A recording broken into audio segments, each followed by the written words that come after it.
यह एक आदर्श चैनल है। कृपया इसे सब्सक्राइब करें।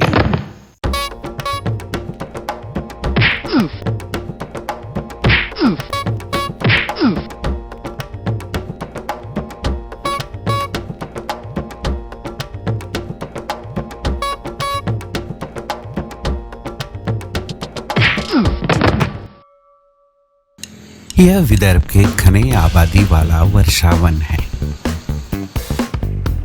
जहां खेतों में कम और सड़कों पर ज्यादा बरसात होती है।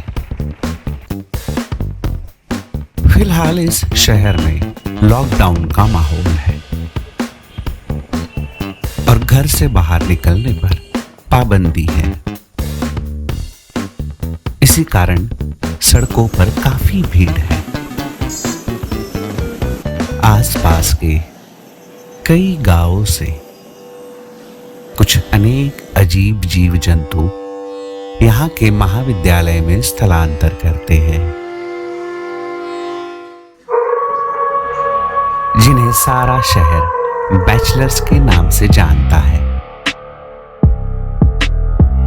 यह कीटाणु यहाँ अजीबोगरीब हरकतें करने आते हैं, जिन्हें यह पढ़ाई कहते हैं।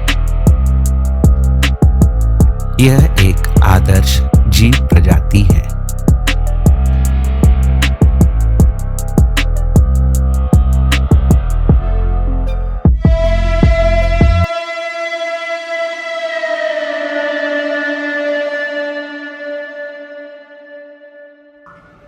सुबह पौ फटते ही इनका दिन शुरू होता है।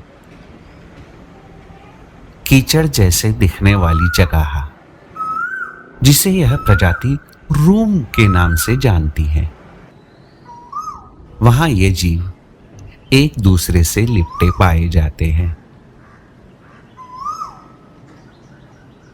सूरज निकलने के ठीक 4-5 घंटे बाद इन जीवों में हल्की हल्की हरकतें नजर आने लगती है।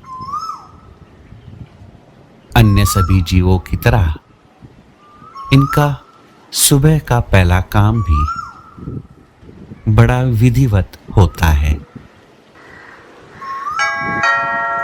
शहर में और जीव जंतुओं की कमी नहीं। एक गटर से दूसरे गटर में ये जंतु फुदकते रहते हैं। कोई भी शरीफ वनवासी इनकी खुशबू को ज्यादा दिनों तक सहन नहीं कर पाता।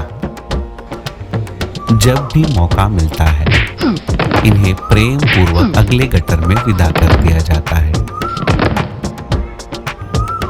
और मंगलमय वातावरण में इनके दिन की शुरुआत दोपहर में हो जाती है।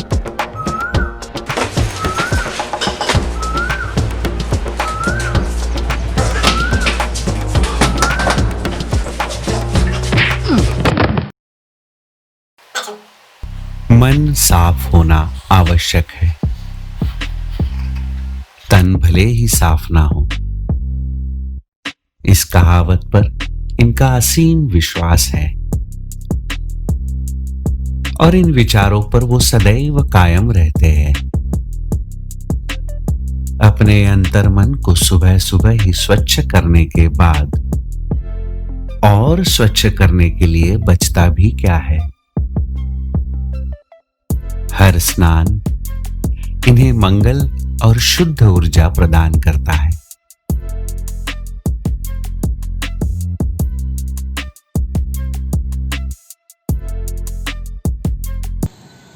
दोपहर से और ज्यादा दोपहर हो चली है। यह परिश्रम करने का समय है, लेकिन सारा काम अपने पूरे शरीर से कराया जाता है, इस बात पर इन्हें कतई भरोसा नहीं।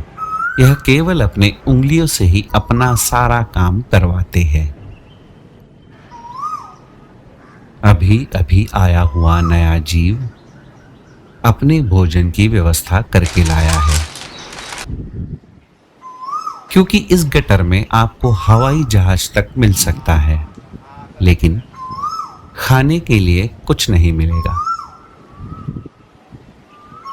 यह जीव चाहे मुकेश जी के टावर से क्यों न निकले हो, मगर रहेंगे गरीब ही। यह इन जंतुओं की खासियत है। बड़े प्रेम और भाईचारे के माहौल में दोपहर का स्वादिष्ट भोजन संपन्न होता है।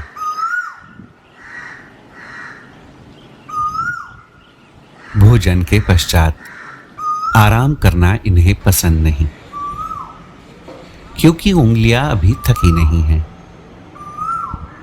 अपने अजीबो गरीब शरीर को अत्यंत नाटकीय ढंग से तोड़ मरोड़ कर यह जीव जमीन पर फैल जाते हैं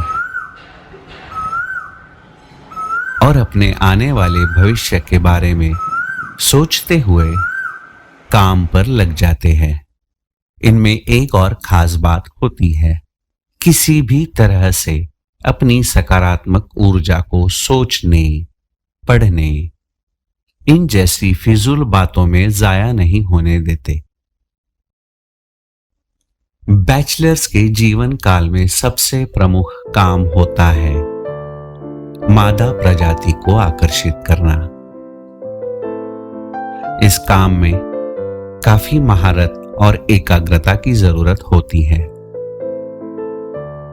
इनके नेत्र दूरबीन की तरह काम करते हैं। इस कार्य में अन्य मित्र जीव का भी इन्हें भरपूर सहयोग मिलता है।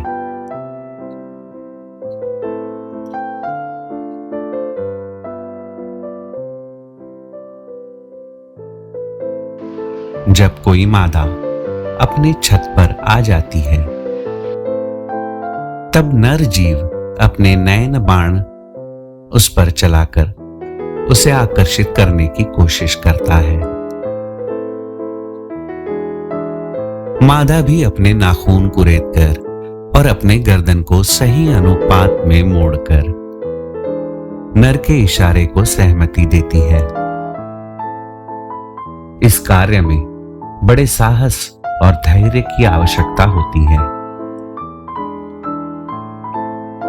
जरा सी भी भूल भारी पड़ सकती है, खासकर जब मादा किसी बड़े नर दानव की उत्पत्ति हो। ऐसे स्थिति में सहयोगी नर का इर्द गिर्द होना काफी फायदेमंद होता है, बशर्ते आप नहाए हो। इसे इनकी भाषा में ऊंट के पार्श्व भाग का चुंबन लेने का असफल प्रयास कहा जाता है। यह जंतु हमेशा संपत्ति के हिसाब से सबसे न्यूनतम तख्ते में गिने जाते हैं। भौतिक सुखों की कामनाओं से परे यह जीव जंतु अपने आत्मसम्मान के लिए सदैव सजग होते हैं। अपने ताकत के बलबूते पर यह काम करते रहते हैं।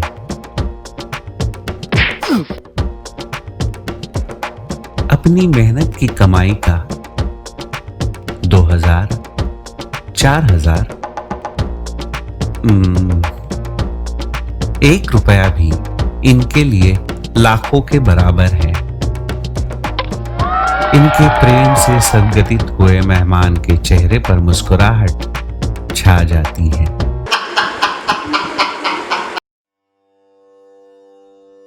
शाम का समय। यह वक्त काफी शांतिपूर्ण और मंगल कार्यों का समय होता है। ऐसी मान्यता है कि इस प्रजाति के पूजनीय इस शाम के समय में अपने शक्ति के चरम सीमा पर होते हैं। उन्हें प्रसन्न करके अनेकों वरदान प्राप्त किए जा सकते हैं। अतः यह समय ध्यान, साधना, पूजा का होता है।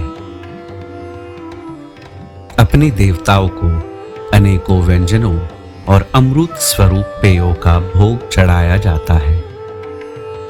इनके लिए शाम की यह साधना अखंड यज्ञ स्वरूप है। इस पूजा के पश्चात एक आदिम काल समूह नृत्य का आयोजन होता है।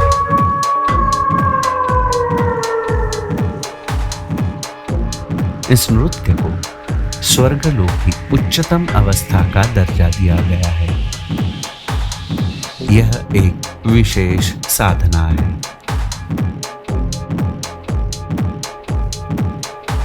इस नृत्य में स्वर्गलोक की अनेक पूजनीय अप्सराओं का स्मरण किया जाता है और उनकी स्तुति में मंत्रमुग्ध संगीत के साथ मधुर गान गाया जाता है।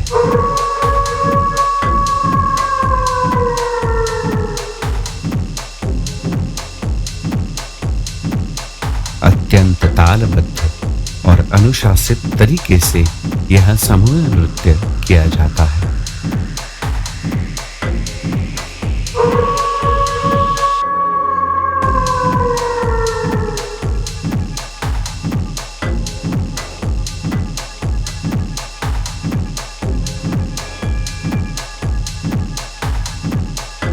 इस दौरान इनके चेहरे पर उमड़ने वाले उत्साह की चमक देखते ही बनती है।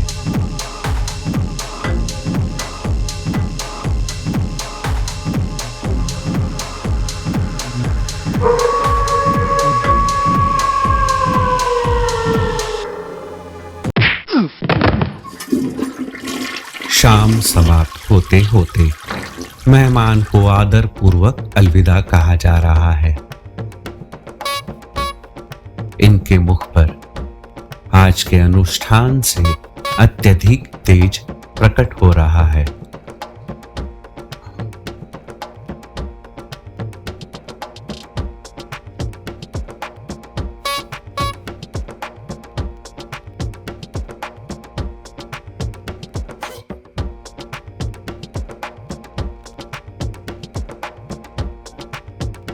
सृष्टि के मोह माया से दूर यह एक प्रसन्न और आदर्श शाम थी।